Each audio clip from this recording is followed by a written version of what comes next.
పల్లవి అమ్మోరు తల్లిలాగా చరణ్ ముందు కనిపిస్తుందనమాట. ఆ గెటప్ అది వేసుకొని. ఇక చరణ్ ఏమో నిజంగా చాలా భయపడిపోతూ ఉంటాడు. నిజంగా అమ్మోరు తల్లే నా ఎదురుగా నించుందా అని చెప్పి, హూ ఆర్ యూ అని చెప్పి అడుగుతూ ఉంటాడు చరణ్ భయంతోని.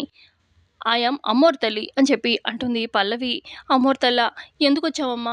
నేనేం తప్పు చేశానని? నేనే పాపం చేశానని? అనగానే, ఏ పాపము చేయలేదా నువ్వు? అనగానే, నేనే పాపం చేయలేదమ్మా. నేను కరెక్ట్‌గానే ఉన్నాను అని చెప్పి చరణ్ అంటాడు. అప్పుడు పల్లవి, ఆహా!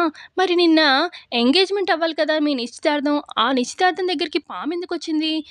ఆ పాముని తెప్పించింది మీరే కదా! అనగానే, అయ్యో! నేనేం తెప్పించలేదు. నాకేం సంబంధం లేదు అనగానే, మరి ఎవరు తెప్పించారు? అనగానే ఇక సైలెంట్ అయిపోతాడనమాట. పల్లవి అలా అడిగేసరికి చరణ్ ఇక మనసులో పల్లవి అనుకుంటుంది, మీ అమ్మ చేసిందని తెలిసినా కూడా పైకి మాత్రం ఏం తెలియనట్టు సైలెంట్‌గా ఉన్నావే అని చెప్పి మనసులో అనుకుంటుంది పల్లవి. ఇప్పుడు ఏంటమ్మా నాకెందుకు కనిపించావు అని చెప్పి అడుగుతూ ఉంటాడు చరణ్. అప్పుడు పల్లవి అంటుంది, అంటే అమ్మవారు ఇలా చెప్తూ ఉంటుంది, నువ్వు నిన్న నైట్ నాగరాజుని మోసం చేశారు కదా తీసుకొచ్చి. నాగరాజు నాకు కంప్లైంట్ చేశాడు. అందుకే నేనొచ్చాను అనగానే, ఇప్పుడు ఏం చేయమంటావమ్మా? అనగానే, మీకు పనిష్మెంట్ ఉంది.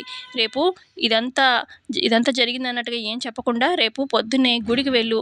నువ్వు మీ అమ్మగారిని తీసుకొని వెళ్ళి అక్కడ గుళ్ళో ప్రదక్షిణాలు చేయాలి మీరు. నేను చెప్పినట్టుగా కాకుండా మామూలుగా నువ్వు తీసుకెళ్ళు మీ అమ్మగారిని. గుళ్ళో నాగదేవతకి పూజలు జరగాలి రేపు. మీ అమ్మగారిని అందరూ కలిసి వెళ్ళండి.